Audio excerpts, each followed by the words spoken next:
Hi friends, പുതിയൊരു വീഡിയോയിലേക്ക് സ്വാഗതം. നമ്മൾ ഇത്തരത്തിലുള്ള ടാപ്പുകൾ ഫിറ്റ് ചെയ്യാനായിട്ട് പൊതുവേ ടെഫ്ലോൺ ടൈപ്പുകൾ ഉപയോഗിക്കാറുണ്ട്. അതായത് CP-യുടെ ആയാലും അല്ലെന്നുണ്ടെങ്കിൽ ഇതുപോലുള്ള PVC-യുടെ ടാപ്പുകളായാലും ഫിറ്റ് ചെയ്യാനായിട്ട് ഇത്തരത്തിലുള്ള ടെഫ്ലോൺ ടൈപ്പുകളാണ് ഉപയോഗിക്കുന്നത്.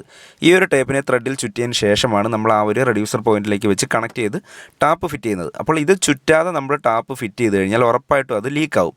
അപ്പോൾ ഇത്തരത്തിൽ ഈ ഒരു ടെഫ്ലോൺ ടൈപ്പ് നമുക്ക് ചുറ്റാതെ തന്നെ, അതായത് ത്രെഡിൽ ചുറ്റാതെ തന്നെ നമുക്ക് ഈ ടാപ്പ് ഫിറ്റ് ചെയ്യാനുള്ള ട്രിക്കാണ് ഈ ഒരു വീഡിയോയിൽ കാണിക്കുന്നത്. അപ്പോൾ വീഡിയോ ഇഷ്ടപ്പെട്ട് കഴിഞ്ഞാൽ തീർച്ചയായിട്ടും ലൈക്ക് അടിക്കണം, അതുപോലെ മറ്റ് സുഹൃത്തുക്കളിലേക്ക് ഷെയർ ചെയ്ത് കൊടുക്കണം. അപ്പോൾ അതിനായിട്ട് ഞാനിവിടെ ഉപയോഗിക്കുന്നത് ഇതുപോലുള്ള ₹1 ഒരു കിറ്റാണ്. അപ്പോൾ ഈ ഒരു ട്രിക്ക് അത്യാവശ്യ ഘട്ടങ്ങളിൽ നമുക്ക് വളരെയേറെ ഉപകാരപ്പെടുന്നൊരു ട്രിക്കാണ്. അപ്പോൾ എല്ലാവരും ഇതൊന്ന് ട്രൈ ചെയ്ത് നോക്കണം. അപ്പോൾ അതിനായിട്ട് ഞാൻ ആ ഒരു കീസിനെ നമ്മളൊന്ന് ഇത്തരത്തിലൊന്ന് റെഡിയാക്കി എടുത്തതിന് ശേഷം അതൊന്ന് കട്ട് ചെയ്തെടുക്കണം. അത് ഇതുപോലെ ഒന്ന് മടക്കി എടുത്തു കഴിഞ്ഞാൽ വളരെ സിമ്പിളായിട്ട് തന്നെ നമുക്കത് കട്ട് ചെയ്തെടുക്കാവുന്നേ ഉള്ളൂ. അപ്പോൾ അതിനായിട്ട് ഞാനിവിടെ ഒരു കത്രി ഉപയോഗിക്കുന്നുണ്ട്. കത്രി ഉപയോഗിച്ചിട്ട് അതിൻ്റെ ആ ഒരു അടിവശം ഒന്ന്, ആ ഒരു കട്ടിയുള്ള ഭാഗം ഒന്ന് കട്ട് ചെയ്ത് മാറ്റിയിട്ട് ആ ഒരു ത്രെഡിൻ്റെ അളവിൽ, അതായത് നമ്മുടെ ആ ഒരു ടെഫ്ലോൺ ടൈപ്പിൻ്റെ അതേ രീതിയിൽ തന്നെ ആ ഒരു കിറ്റിനെ ഒന്ന് ഇത്തരത്തിലൊന്ന് കട്ട് ചെയ്തെടുക്കണം. ഒരു 2, 3, 4 പീസ് മതിയാവും.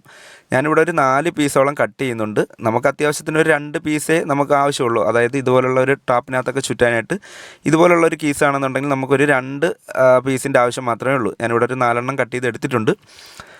അപ്പോൾ അതിൻ്റെ ആ ഒരു പീസ് ഇതുപോലെ നിവർത്തിയെടുത്തതിന് ശേഷം നമുക്കിതുപോലെ സിമ്പിളായിട്ട് തന്നെ നിവർത്തിയെടുത്ത് കഴിഞ്ഞാൽ ആ ഒരു ടെഫ്ലോൺ ടൈപ്പിൻ്റെ അതേ ആ വീതിക്ക് തന്നെ നമുക്കിത് കിട്ടും.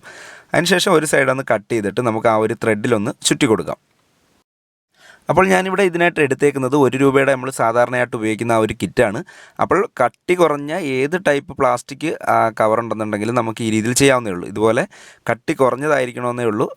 അങ്ങനെയുള്ള പ്ലാസ്റ്റിക് ഉണ്ടെന്നുണ്ടെങ്കിൽ നമുക്ക് ഇതുപോലെ ത്രെഡിൽ ചുറ്റിയിട്ട് നമുക്ക് ഈ ഒരു ട്രിക്ക് ചെയ്യാവുന്നേ ഉള്ളൂ. അപ്പോൾ ഇതുപോലെ ഒന്ന് ചുറ്റിയതിന് ശേഷം നല്ല രീതിയിൽ തന്നെ ടൈറ്റായിട്ട് നമ്മൾ ടെഫ്ലോൺ ടൈപ്പ് ചുറ്റുന്ന അതേ ഡയറക്ഷനിൽ തന്നെ വലതുവശത്തേക്കാണ് ചുറ്റി കൊടുക്കേണ്ടത്. നമ്മൾ ആ ടാപ്പ് മുറുക്കുന്ന വലത്തോട്ടല്ലേ മുറുക്കുന്നത്. അപ്പോൾ ആ ഒരു ഡയറക്ഷനിൽ വേണം ഈ ഒരു കിറ്റ് നമുക്ക് ചുറ്റി കൊടുക്കാൻ.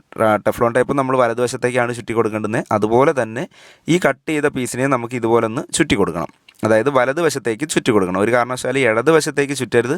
അങ്ങനെ ആയിക്കഴിഞ്ഞാൽ ടാപ്പ് മുറുക്കുന്ന സമയത്ത് കവർ റിട്ടേൺ വരും, അതായത് തിരിഞ്ഞു പോകും. അപ്പോൾ വലതുവശത്തേക്ക് തന്നെ ചുറ്റാനുള്ള കാര്യം ശ്രദ്ധിക്കണം. ഇപ്പോൾ ഞാനവിടെ കട്ട് ചെയ്ത പീസിൽ നിന്ന് 2 മാത്രമേ ഉപയോഗിച്ചിട്ടുള്ളൂ. അപ്പോഴേക്കും ആ ഒരു റെഡ്യൂസർ പോയിന്റിലേക്ക് അത്യാവശ്യം നല്ല രീതിയിൽ തന്നെ ടൈറ്റായിട്ട് കയറുന്ന രീതിയിൽ ചുറ്റിയെടുത്തിട്ടുണ്ട്. ഓവറായിട്ട് ചുറ്റിയെടുക്കരുത്. ഇതുപോലെ ഒരു മീഡിയം അളവിൽ ടൈറ്റായിട്ട് കയറുന്ന രീതിയിൽ വേണം ചുറ്റി കൊടുക്കാൻ. അല്ലാന്നുണ്ടെന്നുണ്ടെങ്കിൽ നമ്മൾ ഇതുപോലെ ടൈറ്റ് ചെയ്യുന്ന സമയത്ത് അത് റിട്ടേൺ ആയിട്ട് വരും. ആ ഒരു കിറ്റിനെ റിട്ടേൺ ആയിട്ട് വന്നിട്ട് അവിടെ ലീക്ക് ഉണ്ടാകാനുള്ള സാധ്യതയുണ്ട്. ഇതുപോലെ കറക്റ്റായിട്ട് തന്നെ അതിൻ്റെ ഉള്ളിലേക്ക് കയറി പോകുന്ന രീതിയിൽ വേണം ചുറ്റി കൊടുക്കാൻ. നിങ്ങളുടെ കൈവശം ഷെല്ലാക്ക് ഉണ്ടെന്നുണ്ടെങ്കിൽ കുറച്ച് ഷെല്ലാക്ക് കൂടി പുരട്ടിയതിന് ശേഷം ഇത്തരത്തിലൊന്ന് ടൈറ്റ് ചെയ്ത് കൊടുത്താലും നല്ലതായിരിക്കും. ഞാനിവിടെ ഷെല്ലാക്കൊന്നും ഉപയോഗിക്കുന്നില്ല. അല്ലാതെ തന്നെ ഇത് കറക്റ്റായിട്ട് തന്നെ ടൈറ്റായിട്ട് ലീക്കൊന്നും ഉണ്ടാവാത്ത രീതിയിൽ തന്നെ നമുക്കിത് ഇത്തരത്തിൽ ഉപയോഗിക്കാനായിട്ട് സാധിക്കും. ഞാനിപ്പോൾ ഇവിടെ വെള്ളം തുറന്നൊന്ന് ചെക്ക് ചെയ്യുന്നുണ്ട്. വാൽവ് ഓണാക്കിയതിന് ശേഷം വെള്ളം തുറന്ന് ചെക്ക് ചെയ്യുന്നുണ്ട്. അപ്പോൾ അവിടെ ലീക്കോ കാര്യങ്ങളോ ഒന്നും തന്നെ ഇല്ല. കറക്റ്റായിട്ട് തന്നെ അത് സെറ്റായിട്ടുണ്ട്. അപ്പോൾ ഫ്രണ്ട്സ്, ഇത് കറക്റ്റായിട്ട് തന്നെ സെറ്റായിട്ടുണ്ട്. നമ്മൾ ടെഫ്ലോൺ ടൈപ്പ് ഉപയോഗിക്കുമ്പോൾ എങ്ങനെയാണോ അതുപോലെ തന്നെ ഒരു ലീക്കും കാര്യങ്ങളും ഇല്ലാതെ തന്നെ ഇത് സെറ്റായിട്ടുണ്ട്. ഇത് 100% സക്സസ് ആണ്. ഞാൻ മെയിൻ വാൽവ് ക്ലോസ് ചെയ്തതിന് ശേഷം ഇതൊന്ന് ഇളക്കി കൂടി കാണിക്കുന്നുണ്ട്.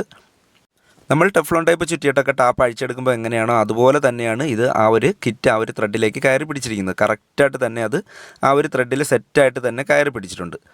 അപ്പോൾ നമ്മൾ അത്യാവശ്യ ഘട്ടങ്ങളിൽ മെയിൻ്റനൻസിനൊക്കെ പോകുന്ന സമയത്തൊക്കെ ടെഫ്ലോൺ ടൈപ്പ് എടുക്കാൻ മറക്കുകയോ അല്ലെന്നുണ്ടെങ്കിൽ വാങ്ങിക്കാതെയൊക്കെ ഇരിക്കുമ്പോൾ ഇതുപോലുള്ള അത്യാവശ്യത്തിന് ടാപ്പൊക്കെ ഫിറ്റ് ചെയ്യാനായിട്ട് നമുക്ക് ഈ ഒരു ട്രിക്ക് യൂസ് ചെയ്യാവുന്നതേ ഉള്ളൂ. ഒരു രീതിയിലുള്ള ലീക്കും കാര്യങ്ങളും ഉണ്ടാകത്തില്ല. 100% ഇത് സക്സസ് ആണ്.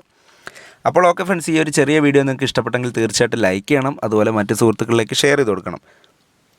അതിനോടൊപ്പം തന്നെ ചാനൽ സബ്സ്ക്രൈബ് ചെയ്യാതെയാണ് ഈ ഒരു വീഡിയോ കാണുന്നതെന്നുണ്ടെങ്കിൽ തീർച്ചയായിട്ടും ചാനൽ സബ്സ്ക്രൈബ് കൂടി ചെയ്യണം.